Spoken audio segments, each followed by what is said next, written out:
Okay, good evening, everyone. I'm Councillor Helen Rowbottom. I'm the chair of the Children Education Policy and Accountability Committee. Great to see you all, particularly you, the Youth Council. Thank you for joining us on a summer evening. Just before we start, I've got a few housekeeping points to go through. So just to note, this meeting is being live streamed to the Council's YouTube channel. So by participating, you're consenting to being recorded. Hope that's okay. And as per usual, we lock you in.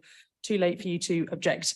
If the fire alarm sounds, please leave via the nearest exit, which is the lift lobby and down the stairs. As we know, it really loves to go off during council meetings, so be ready. And just to note, when asked to speak, just introduce yourselves for everyone else in the room and people joining us online. Thank you so much. So first, apologies for absence. I haven't had any apologies received, but Eleanor and Councillor Richardson will be joining the meeting online. And Nadia. Thank you, David. And second are declarations of interest. So do members have any declarations to declare? No, we're good. Great. Okay. Item 3, minutes from the last meeting. Do members agree the minutes held on the 30th of January 2023 as an accurate record? Gosh, that feels like a long time ago. Is that the last meeting? March. Yes, March, I think. No, that's okay. That's okay. No worries. I was suddenly thinking, wow, time's flown. But last meeting, thumbs up for the minutes. Good. Excellent.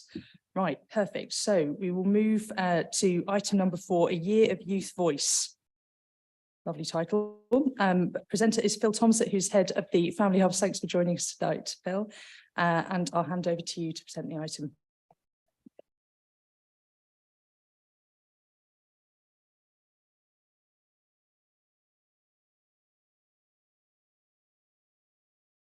Thank you. Sorry.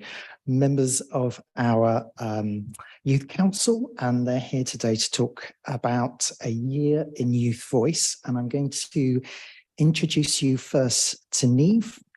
Neve was a student at Hurlingham Academy. She's about to go to sixth form college. She's been elected as deputy mayor in March 23. And she's now standing as acting youth mayor in place of Ben, who I understand is focusing on preparation for uni. Just as an aside, I just want to let you know that Neve has hot-footed it from a dance rehearsal. Is that right? Yes. So over to you, Neve. Thank you. So, as Phil said, I'm Neve and I'm the acting youth mayor. You guys want to introduce yourselves? Thank you. My name's Elaf and I go to Fulham Girls' School, and I've been a part of the youth council and a youth councillor for about a year and a half now. Hi, my name is Albie and I go to Susie Earnshaw Theatre School in Barnet, and I've been a member of youth council for almost 8 months now. So I don't know if you have a copy of the slides, but I have one here that can, yeah. Okay, so I was elected in March 2022 as the Deputy Youth Mayor with Ben, Anastasia and Vince, and together we formed the Youth Cabinet, which leads Youth Council. We had a borough-wide election in which over 2,000 votes were received, and we started off our term in office with a celebration here in Shortlands. And it was very exciting because there were lots of the different candidates who came here, and we were all awaiting the results, and we were with the last youth mayor, and she kind of handed over to us and said her goodbyes as she moved on to other things. But it was a really nice feeling to obviously hear that you had been elected by other young people to be their voice, and to help them to be able to express themselves. Each member of Youth Cabinet has their own area of the manifesto as well. So I had the life skills section, Ben had staying safe, Vince's was what is mental health, and Anna's is work experience and opportunities for young people.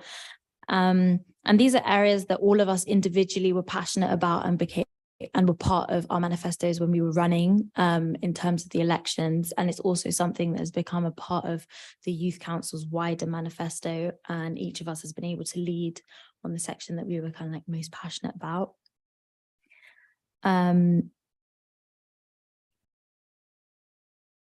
So this is all about, like, youth council is about working with young people to ensure that their needs are carried out in the way that they want them to be. And it's about making sure that we're not doing anything without their say so or without their input. And so that the things that happen in the borough are actually designed for young people and are can work for them. Could I have the next slide, please? Thank you. So we started the Youth Voice or our youth council with the launching of our Youth Voice program. And this is how we reach lots of different types of young people, because we're aware that not everybody can travel to come into our youth council meetings. So we wanted to be able to access everybody all over the borough.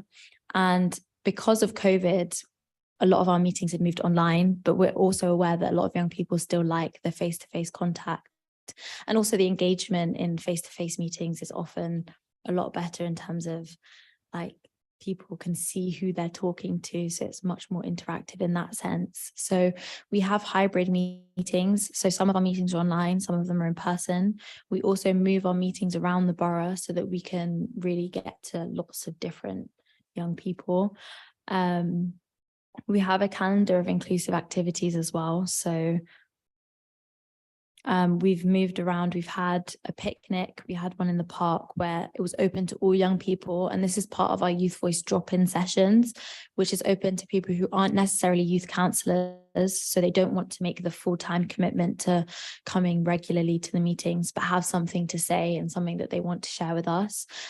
And usually these meetings are open in terms of there's no set item that we're talking about. Is more like young people can come and they can just share the ideas and things that they've had, and we tie that into our manifesto and on each of the topics. We had launched the strategy with the video, and this was to outline, the purpose of youth council and what we want it to look like for us. And we agreed on a set of guiding principles to ensure that all young people know what they're coming into, but also what we stand for as a youth council.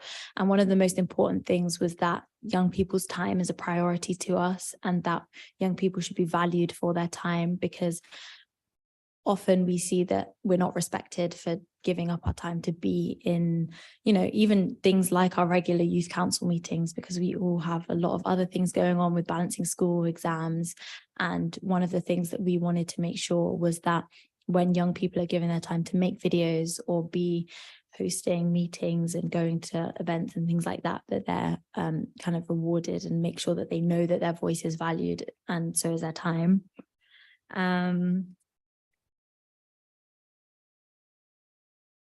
We had the Youth Achievement Awards in November. They were in November last year, and they were really. Am I going into your part? Am I talking about one of the? Yes.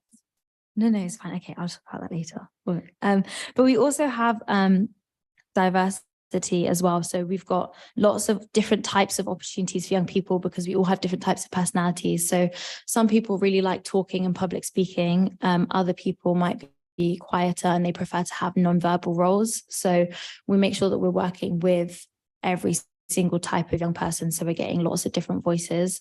We also do a lot of work with Action on Disability as well, in order to make sure that we're not just catering to the mainstream group of young people.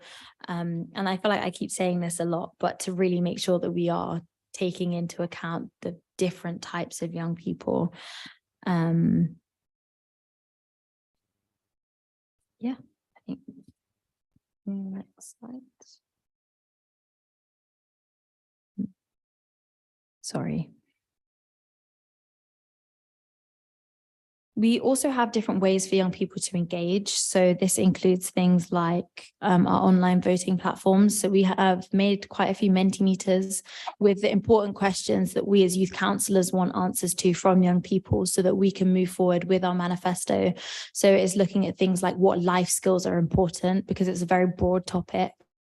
And there are lots of different things that we as youth councillors might think about and think, okay, we need to teach cooking, cleaning, taxes, but then there might be other things more specific that young people want to know about that we haven't even considered. And this also ties into things like staying safe. There's lots of generic things, I think, that we kind of think about in terms of lighting, busy streets, all these kind of things, but actually for different types of young people in different areas, there may be other things that they need to tell us. And so this is a way that we can get involved, and it's also anonymous, so people can contribute without feeling as though they're going to be held like accountable or they're going to be chased up about any of the things that they've said.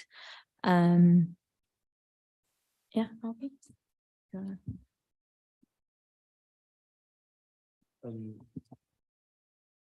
How you first get involved in the youth council and a bit about me.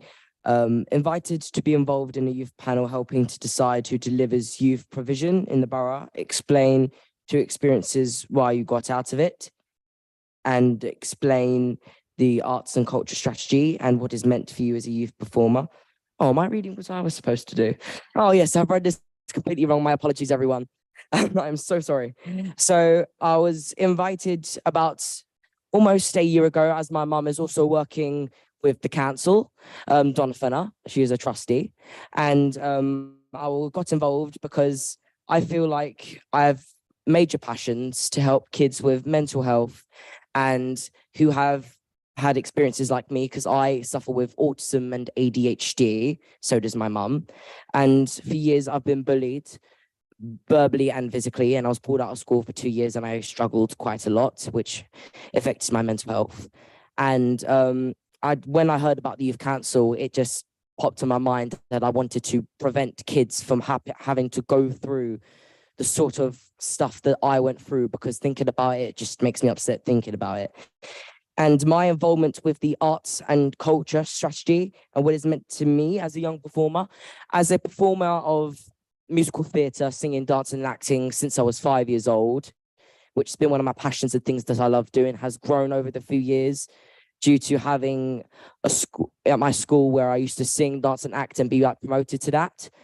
And with the arts and culture, it has been one of my passions to educate people about culture, because culture can mean so many things. It can mean religion, dancing, music, food. It can mean many different things. And I think educating people on culture can really benefit all of us, so we can understand the world around us, especially like events that have been held, like the Black History Month, Pride Month. There are so many others that I can bring up, St. Patrick's Day. And how more am I getting into the youth council? What am I getting out as the youth council? I'm getting as my benefits. Sorry, I stutter a lot.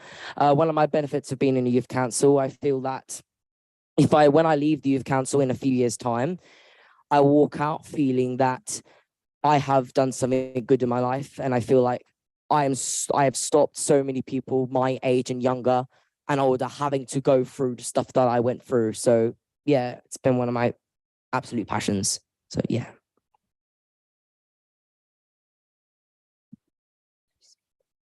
Okay. I'd like, next slide. Thank you. I'd like to speak about just the influence that we've had as a youth council, because I mean, the youth council carries such a big name just to be, let's say, thrown around. But I think it's really important to acknowledge the amount of impact that we've actually been able to have, which sometimes doesn't like get shown a lot. And I think it's really important to show. So for example, the campaign on the bus routes and the youth council's involvement in this. So as a member of the youth council, I had the privilege of being a part of such a group to help stop the TfL cuts. And we spoke to young people in the area and created a petition, which we can now say was successful after seeing and acknowledging how much of an impact the TfL cuts would have had. So for example, the buses that would have been like moving to my school, so many young people's journeys to school, which, as we always say, education is so important and a privilege to have. The TfL cuts would have just like stopped that and made it harder for people to access that education. So if they would have happened, they would have affected people, including young people, all across the borough. And I think it's a great accomplishment to be able to carry and achieve. That I was able to be a part of that, and the whole youth council played a part in stopping those cuts. And the Fearless campaign, which Ben, our previous youth mayor, and the Youth Council supported, which the promotion of this campaign, including the Spotify ad for the anonymous reporting of crime, which, as Neve was saying previously, making it anonymous really encourages people to report different crime, because, I mean, we can all say that the name snitch gets thrown around a lot within young people, and it's really important that we provided and helped young people acknowledge that space that they had to be able to go and access this space. 10 Hammersmith Broadway, which literally is right around the corner, and the promotion of sexual health services. We are currently playing a part in, and have played a part in, advertising that service, which we think is really important for young people. And in such a busy area as Hammersmith, where young people come in and out, we thought it's really important for young people to understand that there's a space for them to go, even just for advice about sexual health, and knowing that there's a space where they can access for free, which often is a barrier for many young people and should be addressed. So that was really important. And if we go to the next slide, the Youth Achievement Awards, which I was able to play a part in co-producing. And actually in this space, we were able to receive event management training. And as you can see from the lovely photos, I mean, my smile never dropped from my face on that night. So being a part of the Youth Council and a part of the youth panel, which co-produced and organized the Youth Achievement Awards, it was really an amazing event. And we had over 200 nominations, lots of community support. And as a whole, we were able to celebrate young people's achievements. And it really was an incredible night where we saw so many young people in one space. And it definitely gave me skills, which I'll never forget, and gave me experiences, which I'll never forget. And not only me, but the whole youth panel, any young person who was nominated and got to see the event, attend the event, even win an award. So things like these, which we were able to do, really is inspiring for us and inspiring for the young people that we can engage, because it leads to them accessing so many other things and really encourages them to do their best, because everyone likes to be recognized for their achievements, and the Youth Achievement Awards really recognize that. And overall, it's just really lovely. Can I get the next slide, please? Thank you. So this is from like my best bits of my year so far since March last year. So the like first picture in the top left, that's when we first kind of like found out what our roles were going to be. So in the front is Anastasia, she's on the bottom left as well, and she got voted for the Member of Youth Parliament. And then the picture next to it was when we went to the Wandsworth Bridge Road like festival, and they closed it off, so there was no like cars allowed, and they had like displays of what the road used to look like years ago when people were using like horses and cars and that kind of thing, but also their kind of plans for what it could look like in a greener borough. And that was nice as well, because you could really feel like the community like coming together, which I think sometimes as a young person in such a like changing world, you don't always necessarily feel like the same people are around you constantly. But it was nice to see kind of people actually all coming together. Then the picture next to it was when I went to the Jack Petchy Speak Out competition. And this was particularly like good for me to watch, I guess, because you could see lots of young people who were talking about something that they were passionate about, and that's what Youth Council is about as well. And from that, we actually managed to get some new young people to come to our meetings, and it was really empowering to see young people using their voices to talk about really personal topics. There was a lot touching on like racism, being a refugee, climate change. There were lots of different topics that were covered, and you could tell the effort, the work, the emotion that all of the young people had put into their speeches. Then on the bottom row on the left, that was at the Remembrance Day parade, and I was privileged enough to be able to lay a wreath. And again, this was another time when you actually get to see the community pulling together to support each other. Then the next couple of photos are with PJ, who was the mayor 2 terms ago now. And I was only kind of with him for a little bit, but he made a big impact in terms of actually making young people or making me feel like our voice as young people mattered. And then the picture next to it was with Emma, who was the previous mayor, who again made sure that our voices felt included. And Councillor Quigley, who is the current mayor, has also made sure that young people's voices are heard. And I was lucky enough to be able to go to the Windrush Day celebrations a few weeks ago with her, and again privileged enough to be able to give a speech to all of the young people.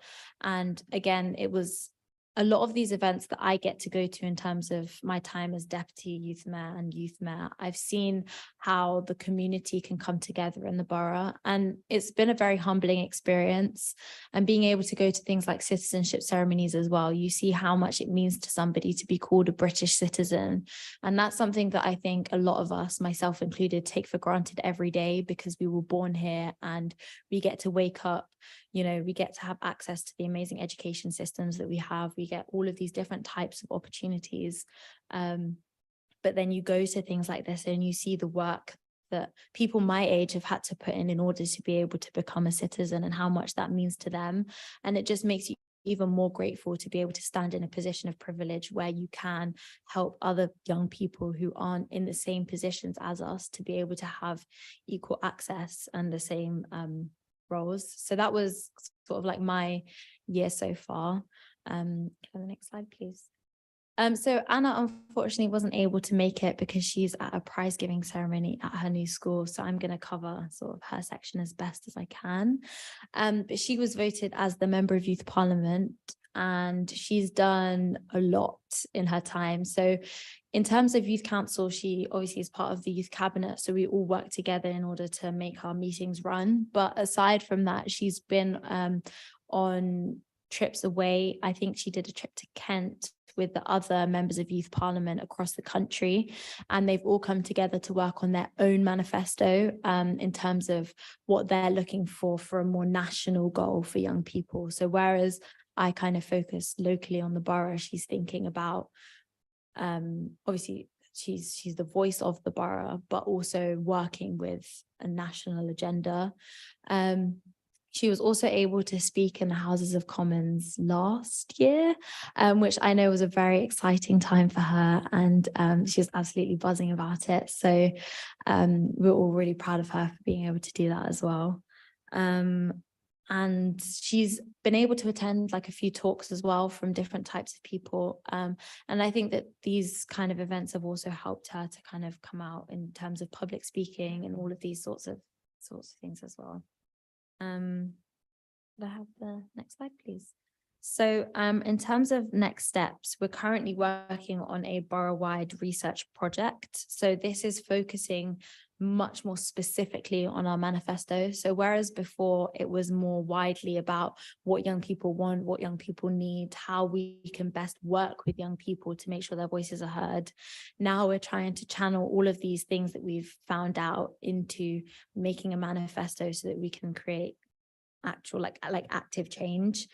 So this is based on a video that we're making about our manifesto, so explaining what life skills is, what staying safe means, and also the few like questions that we as a youth council have come up with in terms of what are the life skills that you want to know about, where do you feel safest in the borough, what about that space makes you feel safe, so that we can then start to think about, well, how can we transfer those elements elsewhere.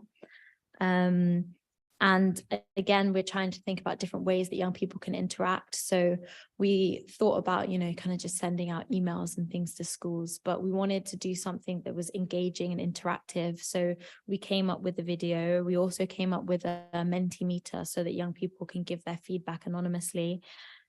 We also have a social media, like an Instagram Youth Voice page, and we plan on putting up posts and things that you can kind of comment on the stories and get involved that way, because we know that a lot of young people are on social media, so it's not something that they have to go out of their way to do. It's something that might just kind of like pop up and they can take 2 minutes to kind of do that. We also do a lot of like arts-based sessions, so we make like big posters, and we think about how all of these ideas we can link together in creative ways. So it's not just about sitting down talking about things, but actually being active and engaging and finding different ways that young people can connect with the same issues. And we're going to continue to do this throughout summer so that we can capture young people's views and experiences. We plan for like a youth council led showcase on the impact and findings of youth voice in December at the end of this year in 245 Hammersmith. And it's going to be very similar to the Youth Achievement Awards in the sense that it's supposed to be fun and engaging for young people, a space that they can come to kind of see that their voice matters, and it's about young people and focusing on young people to be able to showcase actually just how big the impact that they can make on the borough is. And we want our findings to be able to have a real influence on the borough itself, on the adults around us, but also to have an impact on the young people themselves so that they know that they're actually being thought about and considered. And so hopefully it can kind of empower them to know that what they have to say matters and they can take that on with them. Thank you very much. That's everything. Wonderful. Neem, Elif, Alfie, thank you so much for coming in. It's so powerful to have you here, and congratulations on being elected, which is a huge deal. And I can see the fire that you brought to the role, all of you in different ways. And I love what you said about it not just being for extroverts and being people who want to be in front of a mic, but actually people being able to be themselves and bring themselves to their contribution, which is brilliant. And I wanted to ask you all a question, actually. Is there something that came out in the course of all of your discussions with all these different young people in the borough, something you didn't expect that people raised as an issue, or something they wanted to see that previously you thought maybe hadn't got enough daylight or enough exposure? So anything surprising or new that came up? I think the biggest thing wasn't necessarily the issues that came up, but more in terms of what shocked me was actually how much was out there already for young people and the lack of access that young people had to it. So I think that a lot of the issues that came up are things that have been a problem for young people for a long time. And one of the things that we've learned about through like research and also working with lots of different organizations is that actually there are a lot of resources out there for mental health and well-being, sexual health, all of these different types of things, but young people just don't know how to access them, or they're not feasible for young people. So a lot of the things like, for example, Childline is something that's open to young people and they learn about a lot in schools. But actually, in terms of how feasible and practical that is for young people to use, you have to have access to a phone. There are long, like you're waiting in line for a long time. You can be on hold for a while. So for a child that has a 5-minute window to talk to somebody, that's not necessarily helpful. And I think that one of the things that we talked about a lot was being able to streamline all of these different resources and have them in one place that young people can go to in order to be able to access all of them and have different things catered for them in terms of, like, some people, they might want to actually be able to physically talk to somebody. Somebody might rather just being able to like message someone. They don't necessarily want that physical or like verbal contact. And I think one of the things that I really liked about the Fearless project was on their website, they had a feature which was like this little button in the corner. And when you pressed it, it took you like straight back to the Google homepage. So I thought that that was really good in terms of anonymity, because if you're sat next to somebody or somebody comes and looks over your shoulder, you can press the button and no one knows what you were doing. And I think that that's something that I've never seen or come across on any site that, you know, we've kind of looked at before. And I thought that that was one of the ways in which you can tell that thinking about the different situations that young people are in have been considered, and then they've put that into practice so that actually it can be a feasible site for young people to use. That's so interesting. And I guess the translation piece that you're doing in response is actually, you know, making sure that we link and thread through the value of all the services that are out there. It's actually like a critical piece in it, actually having the impact that they all need. So amazing. Thank you. Okay, I've hogged, speaking of hog the mic, I've hogged the mic a while. Does anyone else want to ask any questions, raise anything? And so Afzal Khan. Hi, I'm Councillor Afzal Khan. So I see that you've grown from strength to strength in the last 2 years. You've really developed the Youth Voice Network. And I can see that it is playing a crucial role in informing policy, whether it's about safeguarding or the SEND strategy or co-producing the online information. And that is why it is very important that you're able to reach out to maximum number of young people in this wonderful borough. And I just wanted to know, how widely are your Youth Voice meetings advertised, and how do you ensure that most young people have your calendar of upcoming events? How accessible is that? And are there any designated people at secondary schools that the Youth Voice team reach out to on a regular basis, and how is that done? I mean, that's a great question, because I mean, the best way to reach out to young people is through, well, that's what we're working on essentially, is we want as many young people involved as possible. And the easiest way to do that is through schools, but we understand that not everyone is in mainstream schooling, which obviously that can be a barrier in itself for young people who aren't in secondary schools, which I may go to, or like it's hard to access young people from wherever, because in all, it's hard to get in contact with everyday people, nonetheless, people who don't access the opportunities that we want them to, and there's probably a reason for them not to do that. So in terms of how wide we spread our, let's say, advertising, we try to get in contact with every school. For example, we've got, usually there's a teacher designated from every school that Brenda has a contact with, and they're regularly informed. For example, my Google Classroom, which we use in my school, is buzzing with youth council messages. Like every time there's something, I'm always first to know through my Google Classroom rather than from Brenda, which is, that just shows how effective the Google Classroom, like the emails that Brenda sends are. And not only that, we do regular work with other organizations. For example, Action on Disability, we do a lot of work with them, and they definitely have many connections throughout the borough. Different youth clubs that we go to. So for example, some of our youth council meetings are in youth clubs, and that definitely engages so many different young people as we move around the borough.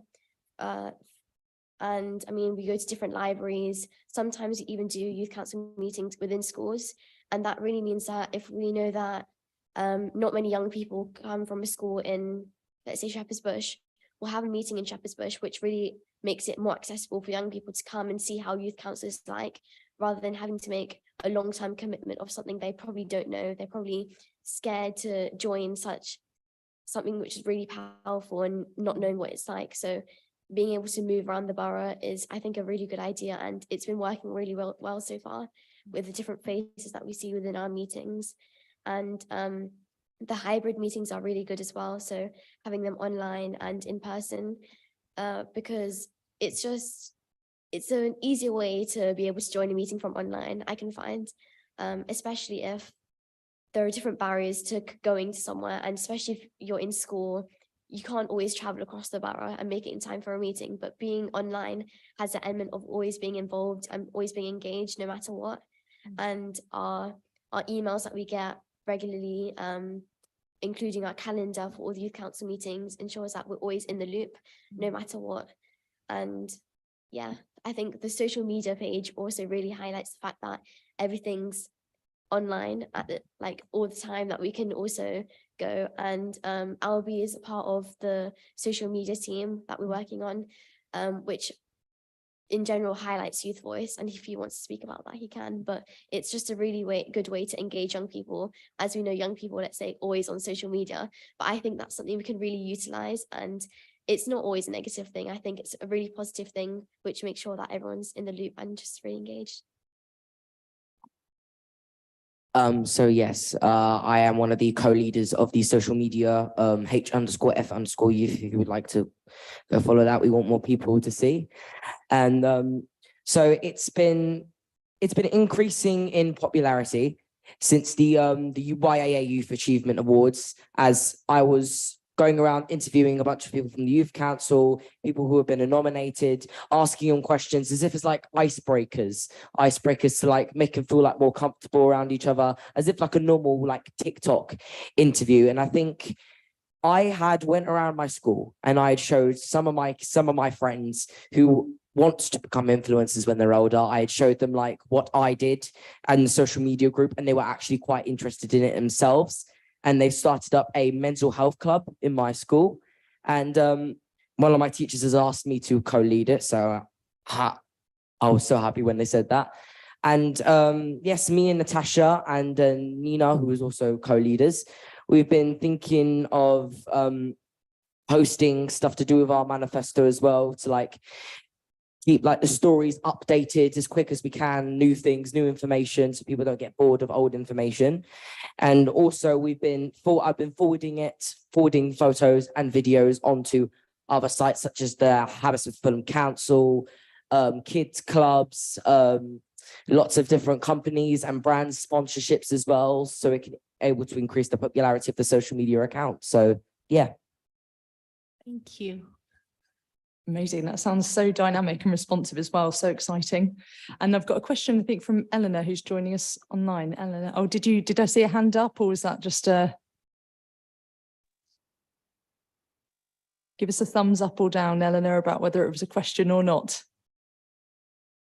You're muted, I think. Oh, it says you're not muted, which is strange. Sorry, can you hear me now? Yeah, we've got you. Perfect. I was interested in safety being mentioned, and I was thinking of the police and knife crime and how this really is a problem.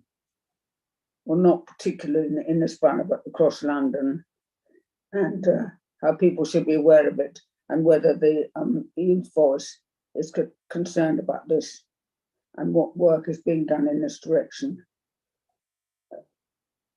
When safety was mentioned, I wondered whether it's personal safety.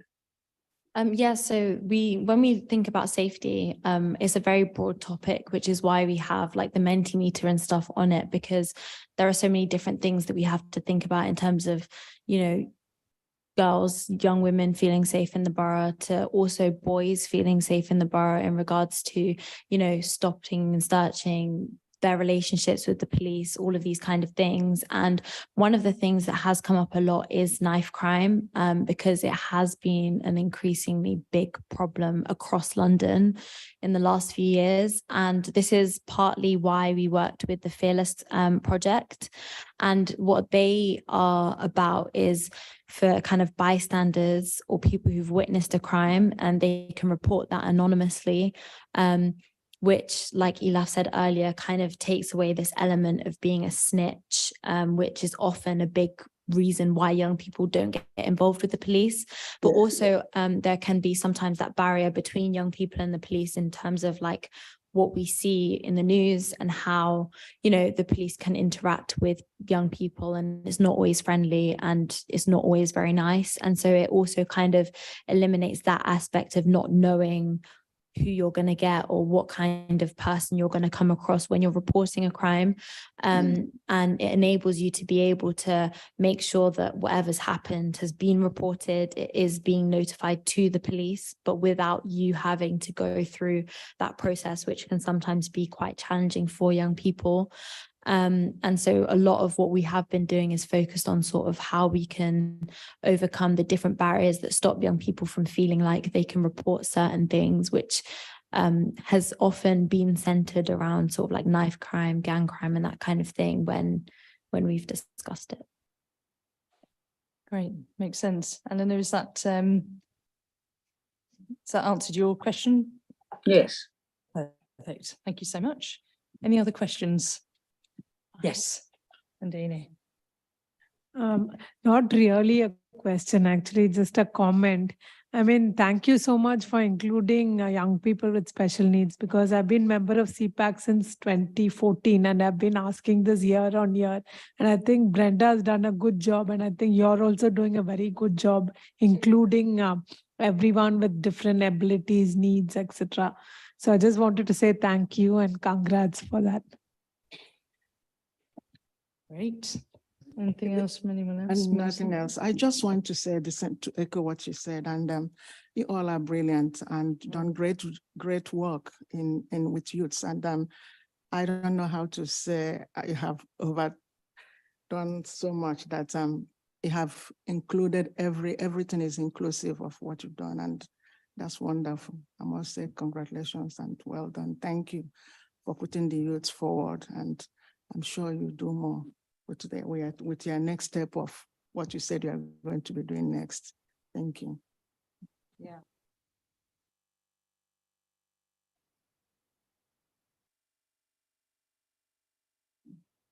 There you go. 5 stars for the Youth Council. Definitely. My advertising has worked. Going to be employed straight out of your education. Thank you so much for coming in. It's been a real joy, and we'll be coming to your showcase in December. Let us know anything else in between now and then. An open door to us. You can always be in touch with us if you're finding so. I know you are anyway, but just feel total open door to all of us. So wowed by what you're doing. Thank you. And I know your time is precious. So you are very welcome to stay for the rest of our evening meeting in a town hall. But if you have other better things to do, we totally understand. But you are so welcome to stay, or feel free to make a move, and we'll obviously be in touch. Thank you so much.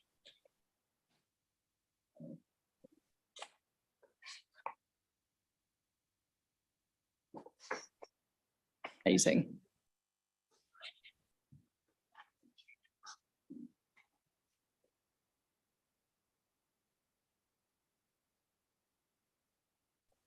Brilliant. Okay, so mindful that Jackie's coming back over in a minute, but next item on our agenda is item number 5, Local Safeguarding Children Partnership Annual Report. So Mike Howard, LSCP Chair, will be our presenter. So I'll hand over to Mike. Thanks, Mike.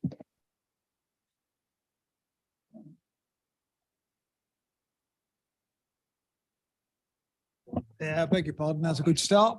I said good evening and follow that. So I'm here to present the first annual report. Well, it's not really an annual report. That's the first thing to say of the Hammersmith and Fulham Local Safeguarding Children's Practice. Hopefully you've had a chance to read the report. We've tried to keep it short. I've been involved in producing these reports over many years in different parts of the country, and we've always tried to keep them brief. So the introduction just really summarises the start of the partnership. We were a local safeguarding children's board, but the government changed the law to make it a partnership. It talks about our time as the tri-borough, as was, and how the sovereign board came into being. And it just summarises some of the things that we've done.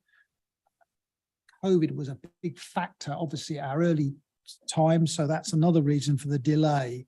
So it's not really an annual report, it covers a longer period, but I hope you'll see reading it that we've crammed an awful lot into that report, because we had to start from scratch. So we had to build everything up from scratch in terms of partnership, who's on the board, and how we work as a board. So the first few pages really are what is my role as the chair, what is a local safeguarding partnership, some facts and figures about the borough, the structure. I don't intend to go through that, Chair, unless you particularly want me to, because I think most important thing about a safeguarding partnership is what difference do we make, the so what question, which I always get asked. It's a very easy question to ask, and it's a much more difficult question to answer. So what we've tried to do in the report is to pick out some of the key areas that the board has been involved in over the period of the report. And I think almost exclusively these reports, these areas have been of national significance. So safeguarding has really rightly zoomed up the national agenda with ministers, prime ministers, MPs, the wider social media and the media talking about some quite horrific cases. Sad to say they're still being reported. And we've looked at it from a local perspective to say, what is the local response to these? There are 2 cases that are particular to Hammersmith and Fulham, which we inherited from the old tri-borough. One of them is mentioned on page 12. This is the Adam serious case review. This was a murder of a young lad. You probably know about it. It's all described there. And what's been done, that's really the most important thing. I sit on the London LSCP Chairs Network because I've been a chair in London for some time before I came to Hammersmith and Fulham.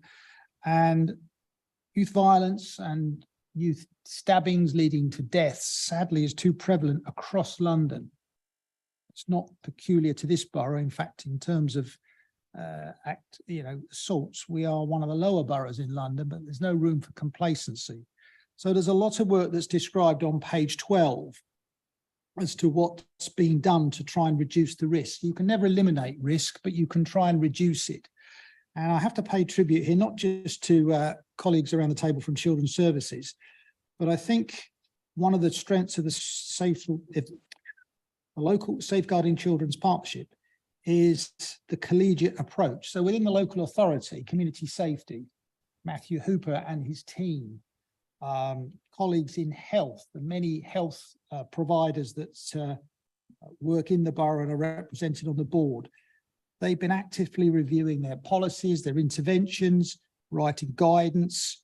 So you've got a gangs, violence and exploitation unit, which works across the borough, works with the local police.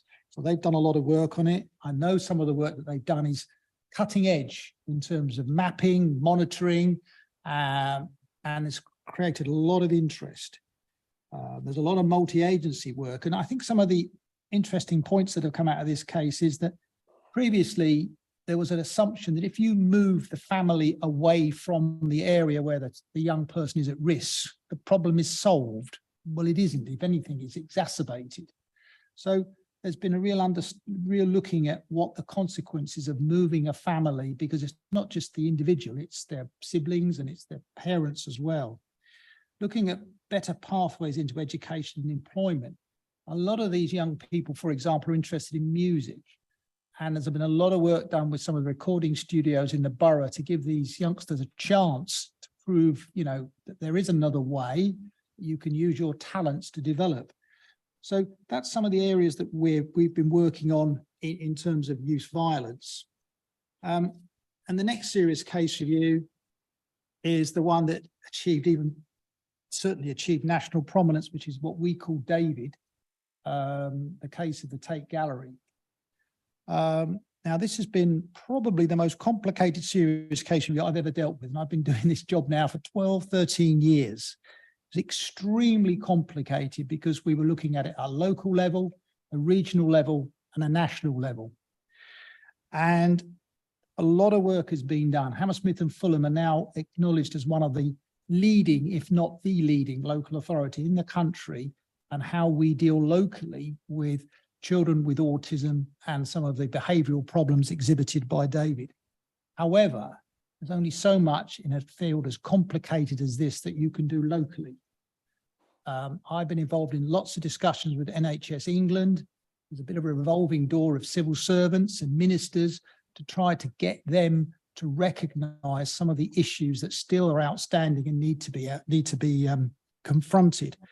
So it really has been a very complicated case, but we have included in the report a case study where some of the lessons from David were applied to another individual, and you can see in the report the outcomes that we've achieved through that intervention. And interestingly, in the past year, we've had phone calls from other local authorities, local safeguarding boards, asking for our help, because these sorts of cases are quite rare. So everybody's looking for some help and guidance if they come across somebody in a similar situation. Some of the other things I'd like to talk about, Child Q, which was something about last year, I think. This was the girl who was stopped and searched in Hackney. Again, made all the headlines. We challenged the local police. Fair to say, and it's mentioned earlier in the report, that I wasn't satisfied with initial response, so we convened an extraordinary meeting to really give ourselves the assurance that some of the experiences of Child Q and some of the feedback we were hearing from the schools in Hackney were not the experience locally. And I'm pleased to say that that was our reassurance, because by having head teachers on the board, on the partnership, on the forum, you get it from them. So we're getting people that are working in schools who are support the Safer Schools program. I'm a big fan of the Safer Schools program, and giving us confidence that they were aware of the issues raised by Child Q, and it wasn't something that they'd come across here. So that, I think, gives another reassurance to you as members and to the partnership that we really are looking at some of these issues. The next examples sadly talk about neglect. It's still a subject we're hearing about, some horrific cases where children are being tortured, and they are being tortured by one parent. And this was the case of Arthur Labinio Hughes and Star Hobson. So it's all there. I won't read it at you, but you know, a lot of work looking at neglect. What's the response locally? We've done a lot of audits to reassure ourselves, and really got, I suppose, the expression under the bonnet of trying to understand the local response to some national tragedies. Listening to Neem and her colleagues earlier, everyone's invited. This was something which came up in the early days of the partnership, where, if you remember, there was a lot of publicity about what was going on in schools. There was an anonymous website where people were reporting allegedly all sorts of horrific abuse. So that, again, is all written in the report about how we responded to that. And you'll see there's lots of work with young people and with schools to try and give them the confidence to report any such behaviour. And you'll see that the fact that the local authority were visited by Ofsted in September 2021, and the collaborative work on this subject was well received. So again, some recognition for the work that's been done locally. We go on to talk about other cases. What's been the response to the Awab Ishak case, which was the little boy up in Rochdale in November of last year, where the coroner was concerned enough to write to Michael Gove and Steve Barclay about the government's response. There's a lot of work about there's a lot of mention about the Afghan refugees and the extremely creditable partnership response to their arriving. Children's mental health, that was again mentioned by the Youth Council. Safer sleeping is mentioned because it's an ongoing problem, and it's something that we have to keep looking at. Reminding parents of some of the risks so make them aware of some of the risks about their sleeping arrangements for the baby. So that's something we work closely with the Lullaby Trust and with Central London Community Healthcare. You've heard firsthand about Youth Voice, so that's also mentioned in the report. Brenda, who was mentioned, she sits on the board, as does Gareth. So we always have a standing item to look at young people's views. There's some discussion about the learning and development work that the partnership have done, some contributions from other partners, and then my final thoughts at the end. So that is a whistle-stop tour of what we've been up to. I think it's important just to look at Appendix 1, because I can only deal in 30 odd pages, but this evening, rather, get it right, in what the forum has done. And you can see on Appendix 1, we've looked at many, many things. We've got a really good membership, lots of subgroups. So you can see there's we haven't even talked about the work that we've been doing with suicide prevention, which again, this borough is one of the leading boroughs on, thanks to the intervention of the leader.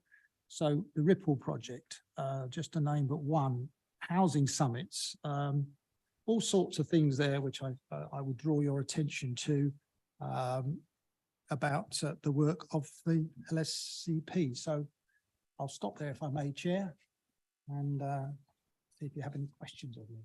Great, thank you, Mike. And important to probably note that anyone working close to these topics, it, really takes its toll, not in a non-patronising way, but, it really takes its toll over many years, over many decades. So I'm glad in a way a partnership, because it really is a shared burden and responsibility. So thank you for sort of stepping up to it. So I did have a range of points and questions. I don't want to sort of hold for a long period of time. I'm sure we have lots of questions around the room. I perhaps wanted to start by asking the evidence and what you found, and all of the best practice that you have. I wondered how that informs you. You mentioned health and the read across. I wondered how it would inform things like NHS commissioning or funding. If there was an explicit link. Your face is telling me it's not a happy story there. Well, I wouldn't say it's not. I think the word you use, influence, is the right word. I mean, with the new integrated care board arrangements, integrated care systems, etc., we do have representation. It's fair to say that something that I've been championing for some time to make sure that they understand what we require from a safeguarding perspective, because obviously now it's 8 boroughs. They're looking at it across 8. So I think it's something where we would like to see more, certainly. I mean, in terms of the role of the designates, it's not as strong here as other places I've worked at. And we've been lobbying for more involvement with the designates. When you get a good designate, they really can make a difference, but recruiting is a problem.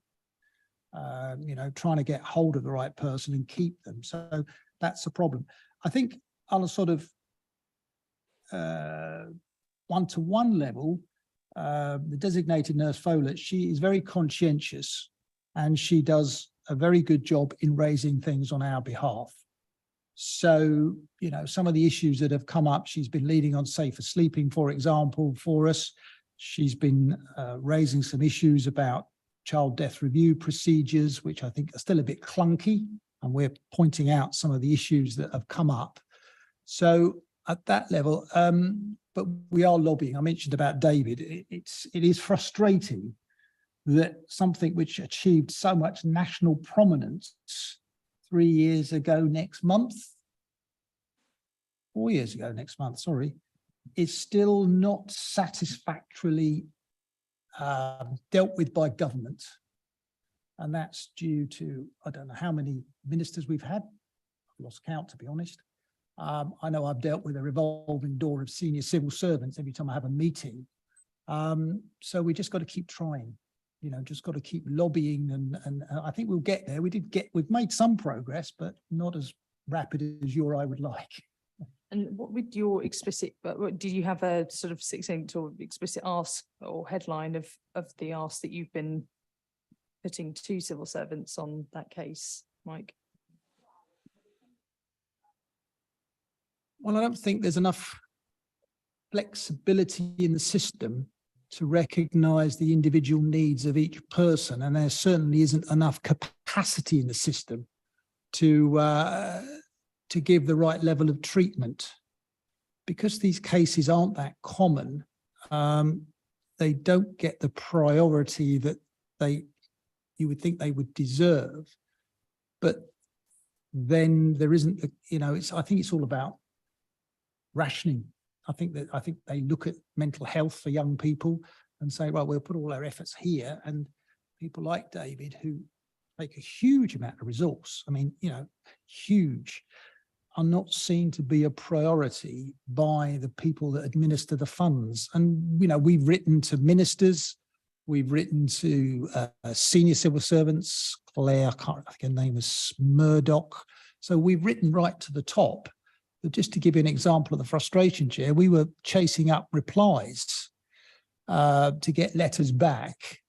And you just keep writing letters to senior people, and 6 months later you may get a reply, but the minister you wrote to replies as a different minister because of cabinet reshuffles. And that's just a fact of politics, isn't it? We can't do anything. The fact that it was so-and-so and so-and-so, and now it's somebody else. And, so Mike, I know that we have very strong data underpinning, and in, probably quite depressing predictive analytics of not to put too much onus on that necessarily, but I think if we can articulate that in a data and evidence piece, then I'm very happy. And David, could we make a note to help bolster those asks? I know that the ICS has actually named 3 priorities: cardiovascular patient pathways, but young people's mental health is their 3rd. So I think we can, it would be good to hold them to account, because, you know, not only is this catastrophic impact, it's catastrophic costs as well, you know, so whatever way you look at it. So I'm happy to have an action next to my name to try and raise the profile, or help bolster any asks that you've put forward. And I did have, a couple of, also a question about the child queue case. You said that it wasn't something that had been experienced here, but well, at the summary level from the case, it seemed to be, you know, police, if it's police officers, and how can we guarantee that wouldn't happen again here or anywhere due to their geographic spread? And I wondered if there was, again, a read across into the Baroness Casey Met review about that case and how that was experienced by a young person in our borough. Well, I think there are 2 points there, Chair. If I deal with the Baroness Casey review first, there was a whole chapter 5, devoted to public protection and the police response, which Baroness Casey was, she hit the nail very, very firmly on the head in virtually everything in her report. And both individually as a forum, but also with my London-wide hat on, we have been challenging the police to come up with a response to Baroness Casey and chapter 5 from a public protection point of view, but the whole report, because I'm also a Londoner. I live in London. So as I say to my police colleagues, you know, I'm interested in it on several levels, not least because I live in London. In terms, so we have had a presentation at the last forum by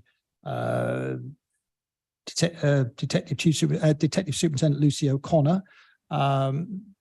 Interestingly, I also chair the Adult Safeguarding Board, and on Thursday, we're going to have a follow-up. So I'll be interested to see how Lucy's update from the one she gave us a few weeks ago. In terms of child queue, I think there were a combination of factors. I think the most important thing was that the officers that conducted the search were not Safer Schools officers. I don't know why, but they were not. So they were not versed in the understanding of the procedures, the etiquette, if that's the right word, when you're entering a school, which the Safer School officers would have been. Secondly, I think, why did the school not, and then we've never had an answer, provide what would be termed in police terms an appropriate adult, a chaperone, somebody to be with the girl to act in her best interests, pastoral care? They did not. And since then, I think the police have really had a look at what they've done. They brought in new guidelines. I think it is fair to say that there will be the odd occasion, and we've talked earlier about serious youth violence, that there may be a need to do an intimate search because of weapons. I don't know if you remember, not that long ago, there was a horrific case which was on the TV of a young boy with a machete who had it stuffed down his trousers, and he took out and he murdered somebody, and it was all. So I think you've got to be very careful. But if you're talking about the role of schools, where we were reassured was, A, we had the superintendent that came along and she told us everything that was going on in response to child queue, but we also had the Safer School sergeant along. And I think it's all very well listening to the person at the top, but when you're listening to the person who is in charge of the people in the schools, directly in charge, and he gave us assurances. And I think we were convinced by the assurances gave. And I said this, as I said earlier, the strength was that there were head teachers present at that meeting who could also give us that reassurance. So we got it from both sides. We got it from the police officers, but then you could say, well, they would say that, wouldn't they? But then we got it from the head teachers who could actually support them. And the Safer Schools programme in this borough is well supported by the teachers. Can't speak for Hackney, don't know Hackney, but I don't think it's a similar climate over there. Noted. Thank you. Jackie. Thank you very much, Chair. Thanks for your comments. Mike, it's a really interesting discussion. I think it's really important that we understand that it's incumbent on us all to keep this at the top of our heads. And one of the things that happened in the discussion was that while we do have a very strong relationship with our Safer Schools police, and Amina can say a bit more, actually all adults who went to work that day, none of them intended to cause harm, but actually they did. So it wasn't just the police, it was what happened in the school beforehand. And there was at no stage did any adult stand back, pause and reflect on what was happening.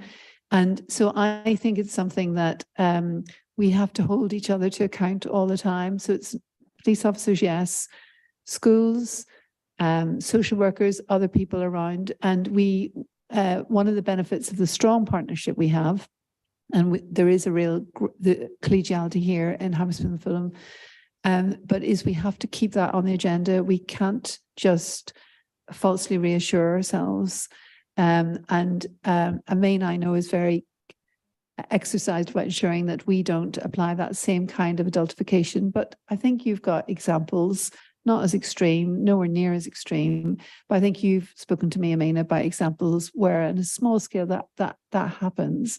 And so while it's really brilliant, we did have a good discussion, we've got to keep it live. Thank you. And do you feel there are enough forums for that, Jackie, or what does that look like for you? Or is that internal, live? So there's a couple of things, and Mike, you will be able to speak to it better than me and Joe, but we have the forum. We also have a partnership group, which is chaired by a head of service who work quality assurance, safeguarding, review quality assurance. And so that means that there are lots of places where those discussions can happen. The challenge has to happen, but we do have to keep it live. We're also thinking about, we have in our heads, we've got an idea about having a conference, hopefully in the autumn and the early winter, looking at equity, diversity and inclusion. As again, it's about revisiting these issues in different formats, in different ways, not always just in relation to one episode, but there's so much learning for us all as a result of Child Q. And for me, the learning hasn't stopped. It continues. I mean, I don't know if you want to add anything. Thank you, Chair. Yeah, I won't go into too much about Child Q, but just what we're looking at is making sure our whole system provides equity for our children. So, you know, whilst we're reassured that there is unlikely to be a catastrophic incident such as Child Q, there is still some discrimination within our school system, within our health systems, within the police system. We have that evidence. And so what we're doing is making sure that we, as council officers and partnership people around the table, so through the LSCP, through the YCPP for the Youth Justice Service, that we're influencing our partners to think about those and challenging each other around our language and our response to children. Education is key around children feeling disfranchised and different. So myself and Peter work really hard to make sure that children that are excluded, that's proportionate, that the reasons are clear and that isn't discriminatory, and that children have the right opportunity, looking at children with special educational needs and making sure that they are given the right opportunities and the right support to achieve. So it's about, you know, sometimes we can look at these incidents and just reassure ourselves that that's not likely to happen. What we want to do is make sure that even those small bits of discrimination are not happening within our network. If I could just come back, Chair, I talked about the role of community safety earlier on regarding the Adam case, but the whole issue of stop and search comes up in the community safety partnership. And when we had the discussion, Matthew Hooper was giving us an update on the work that they are doing and continue to do to look at this very difficult subject of stop and search. You know, taking Jackie's point about, you know, we have to keep looking at it.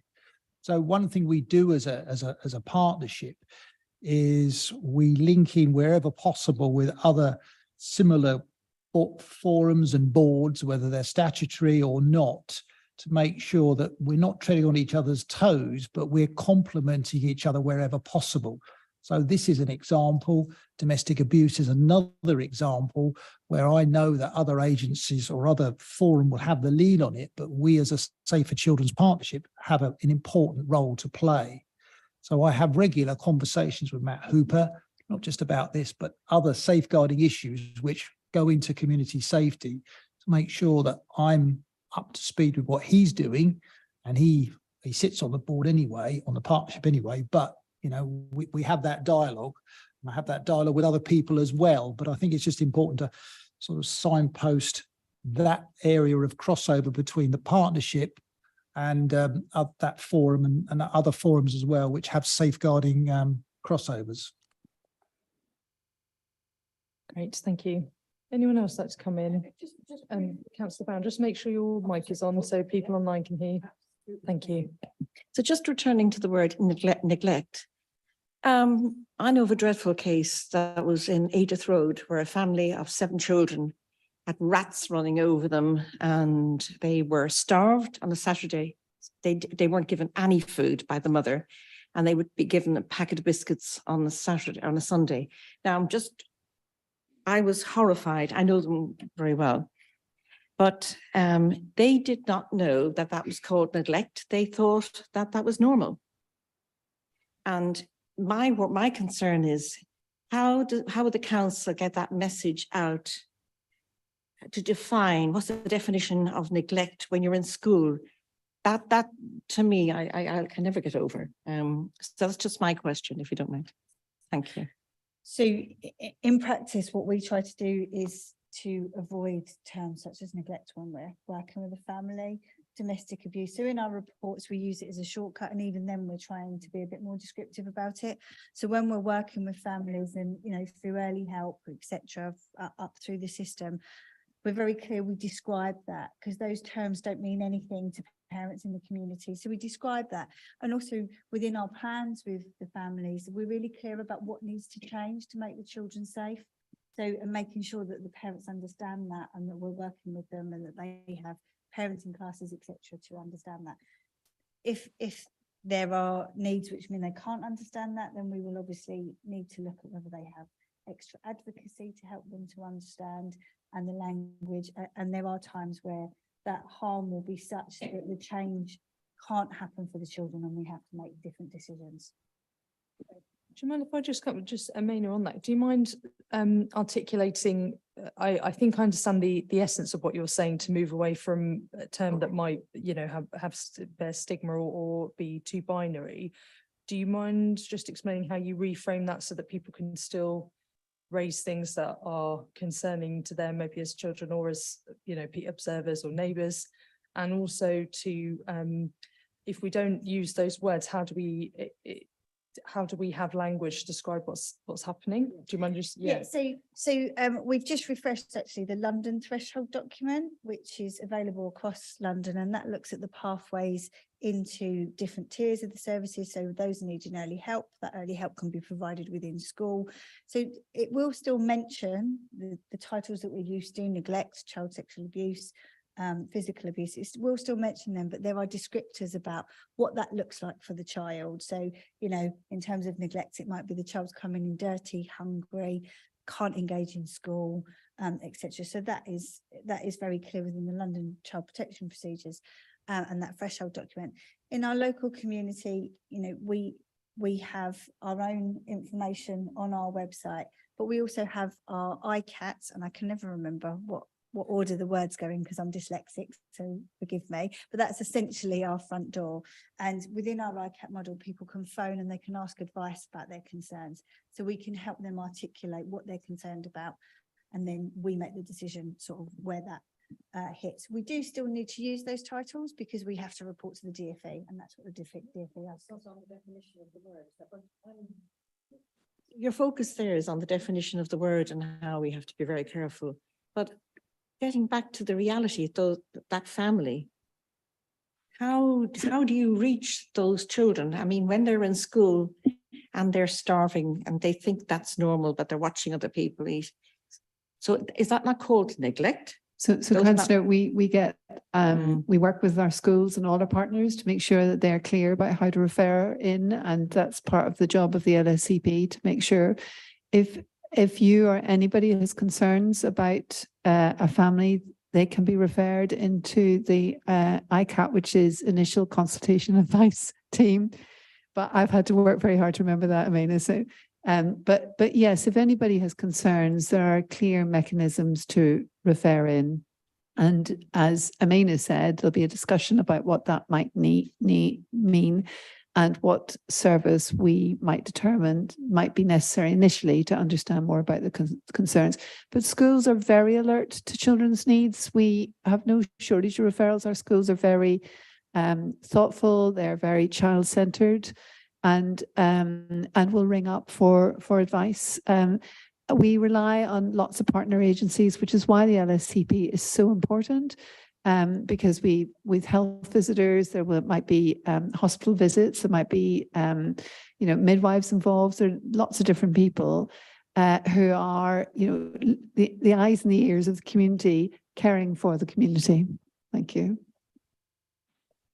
Thank you very much. Certainly. So in terms of identification, what we also try to do is make sure that our under fives are, exposed to the local services, that we have health practitioners making contact with those children, because often neglect can be missed until children go to school. So we make sure that through the LSCP, so during COVID and just post-COVID, we were very clear about remobilising home visits to early birth visits and children under 5, so that we could make sure that they weren't lost before they went to school. Thank you. Councillor Afsar Khan and then Nandini. Yes, hi. First of all, I'd really like to thank you for this report and the case reviews that you have done in such detail and turned them into case studies that everybody can learn from. And then you've said that it's helped design specialist training that then is given to child service providers and even police. So I'm looking at one, the Safer Schools officers, and would really like to know if on the ground there really are safer school officers designated to every secondary school in Hammersmith and Fulham. And my second question is about the Awab Ishaq response. And we know that Hammersmith and Fulham does have a lot of damp and mold in its residential stock. Is there any mechanism whereby parents can initiate a safeguarding concern where they have damp and mold in their house and they have concerns that their children's health is being affected by it? Or is it just something that is led by housing?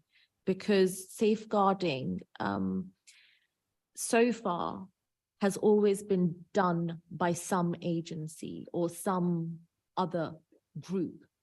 But is there a mechanism where parents can raise safeguarding concerns for their own children if they are unhealthy, they have breathing issues, they have certain, breathing illnesses, and they live in a damp and mold condition? How do they raise that safeguarding concern? Yeah, so Councillor, we are there to support parents in their parenting and to make sure their children are safeguarded. It wouldn't be appropriate for us to advocate on behalf of them in terms of the housing they're receiving when we've got a housing department if there are no other needs.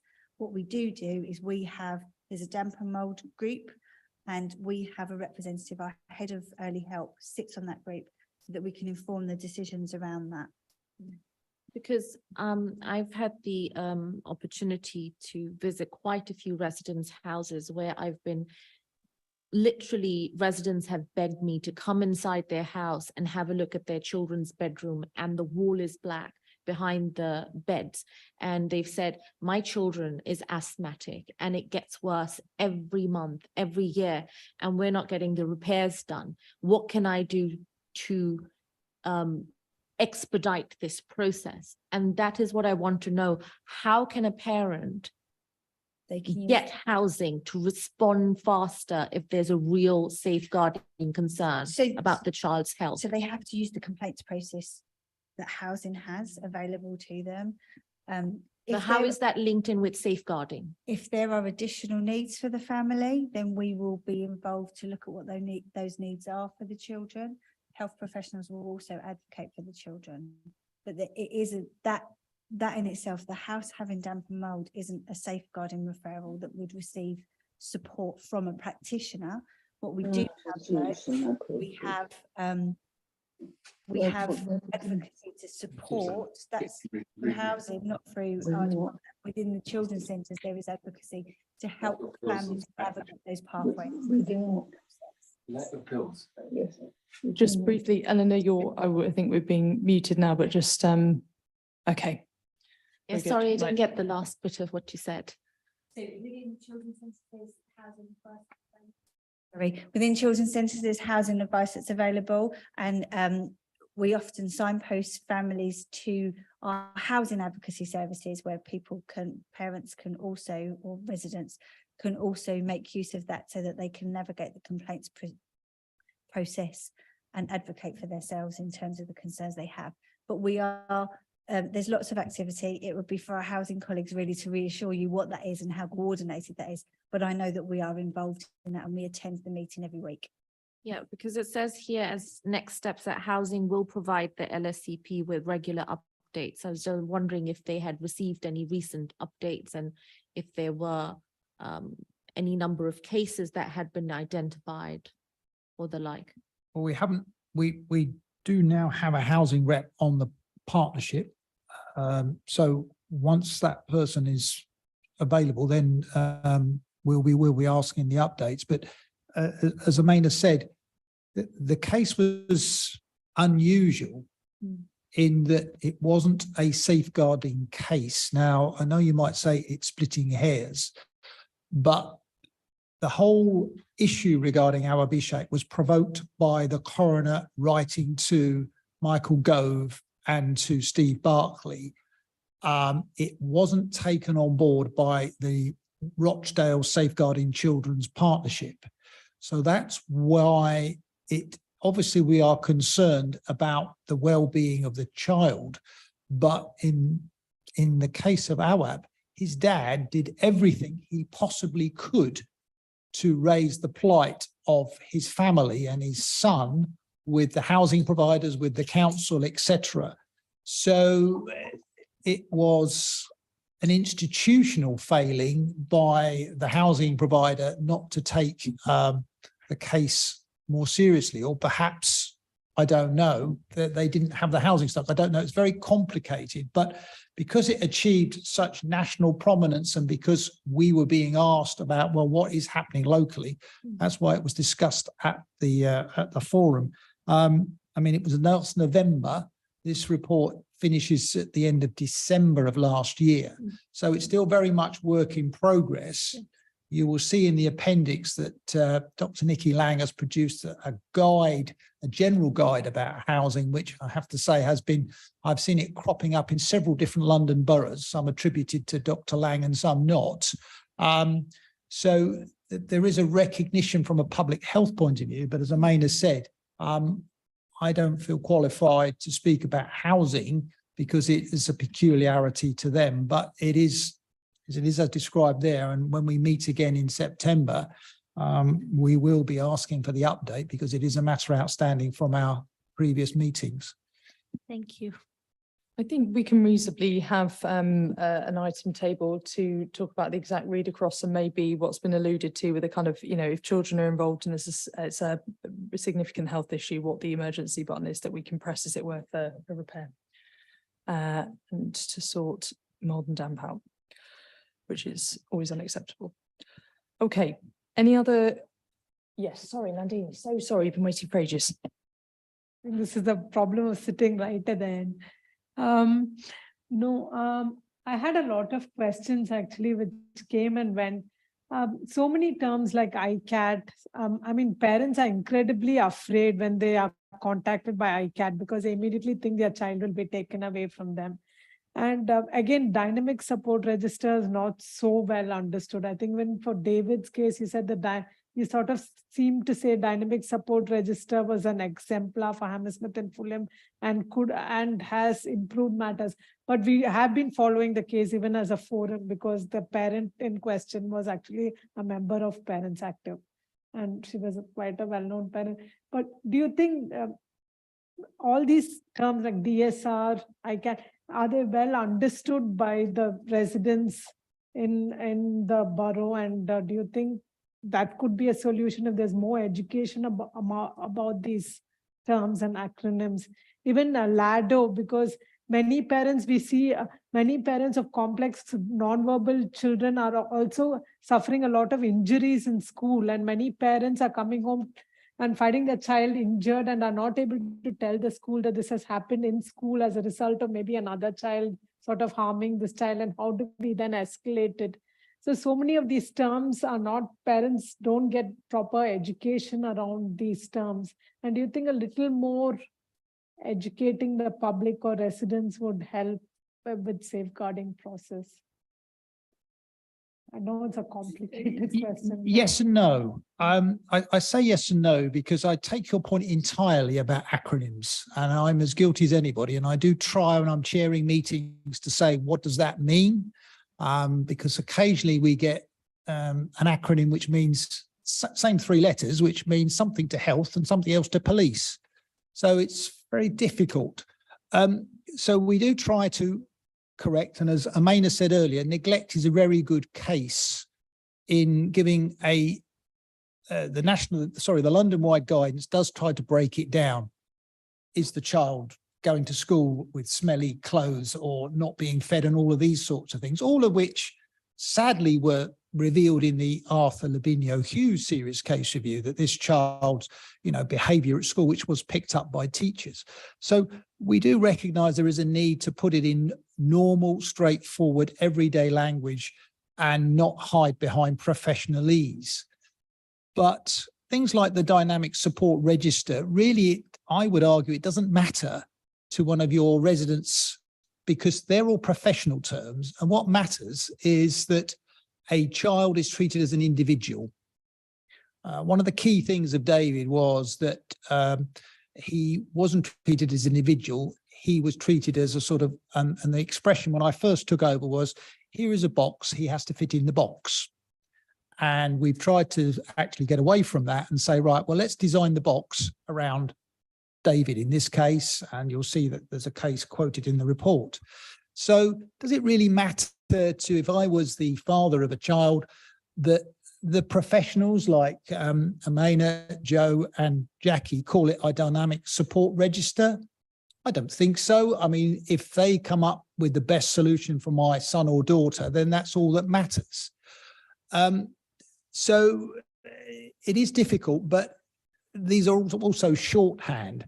So if someone from another local authority, so for example, we had Swindon ring us up some time ago, we explained to them what a dynamic support register was, what you needed to do, what was a key worker, what was their roles and functions, and then they could go away and do what they thought was appropriate for the case they were dealing with. So it is shorthand. The LADO is another shorthand term for a job, but the job description, I'm sure if Megan was here, she'd go through in some detail what she does. And I know that she wants to be as available as she possibly can and not put people off because she's got this job title, which might seem to be off-putting. But it's something to think about. Is it a barrier to people accessing? I think Jackie, Amina and Joe will be better able to talk about that. I don't think it is, but it's something that we're all aware of, not just in this borough, because, we are one of 32 boroughs in London. Lots of organisations that sit on our partnership sit in other partnerships, whether it's in Brent, Wandsworth, Kensington and Chelsea, Hounslow, et cetera, So they're looking for, understandably, for a commonality of practice, which is where the London procedures come in. So that's my answer. As I say, I don't know whether Amanda, Jackie and Joe have got a different view, but I think it's the outcome. which is what we try to show in the report, not how you get there. If it means a term that people are saying, well, I don't quite understand that, but the people that do understand it are sitting around this table. So Nandini, I have great sympathy for the fact that parents feel anxious if they are contacted by social care. I can understand that.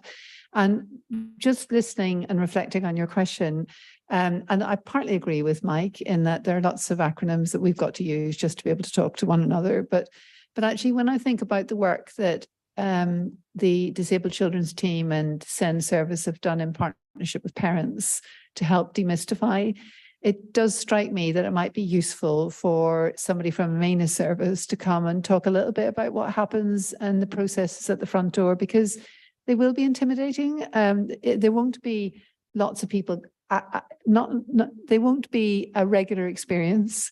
And so there won't be the familiarity, for example, as with DCT, there's a Disabled Children's Team, which Nandini and I understand. But actually, I do think it would be worthwhile us having some outreach out to your parents group just to discuss what it's like. We do that with schools because actually schools equally find it a bit mystifying. And I think, you know, for a long time, our services were sort of behind desks and telephones and front doors. So I do understand that it must feel a bit alien, a bit difficult.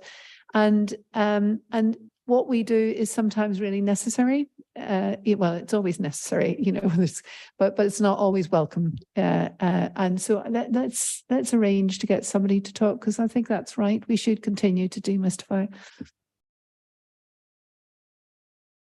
Great, thank you. Anyone else want to come in? Okay, great. Thank you so much. Oh, Eleanor, did you have a? Thanks, Mercy.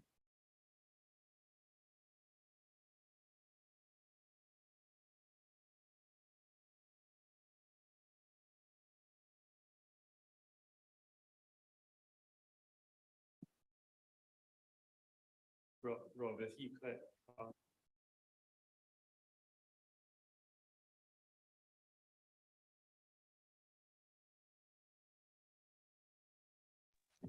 we're just trying to. Oh, yeah, we've got you, Eleanor. We've got you. Thank you. Sorry, I haven't got a copy of the report in front of me, unfortunately. But I did wanted to raise the case of the French child pushed off the viewing platform. I think that the guilty party, I believe, was a looked after person, and so I'd like to raise that. So that is actually one of the cases we've been discussing, although pseudonymized, Eleanor, as it's David, wasn't it? So that is yeah, so that's okay. Just wanted to connect those dots up. So that was just to link those two conversations up. And Jackie, did you want to come in? Eleanor, the report is in the public domain and should be on our LSCP website. Sorry, I don't know which camera to look at. But it's available for you to read. There's a publicly available report. Thank you. Well, thank you. Sorry about that. I've been without Wi-Fi for the past few days. Don't worry at all. It is in the papers that were sent round, and the papers linked to tonight's meeting, so totally available to view. Fairly succinct summary, but under sort of for understandable reasons. But you can look up the case, David. Right. Thank you. Thank you very much. No problem. Thank you. Anything else before we move to the final item? Okay. Thank you very much. Thank you for this hard work in every sense. And move now to the final item 5, Summit in the City 2023. So I hand over to Amena. Yes. Thank you. So a lighter topic than the work we do on the LSCP, but possibly not as engaging as our young people earlier, because you've just got me. But I think we were going to share the slides, but they are in your pack and they're pretty self-explanatory. So I wasn't intending to go through them line by line because you've seen them. I was just going to give you the headlines. So you will know that the holiday activity and Sorry, David, if you would just click through them, because Nate's just going to speak over rather than teach. Yes. So, Yeah. So it's the jewel in the crown of our holiday activity and food. And we aim to deliver enriching activity and food across school holidays. So we've had changes in providers and we've had more people come on board this year. So the headlines are, you will see in the slide how many young people we've been able to engage with, how many meals served, how many local providers, the hours delivered, all broken down for you. So this year is just all about the delivery moving on year. So working with our coordinators, Let Me Play, the summer programme is going to be bigger than ever.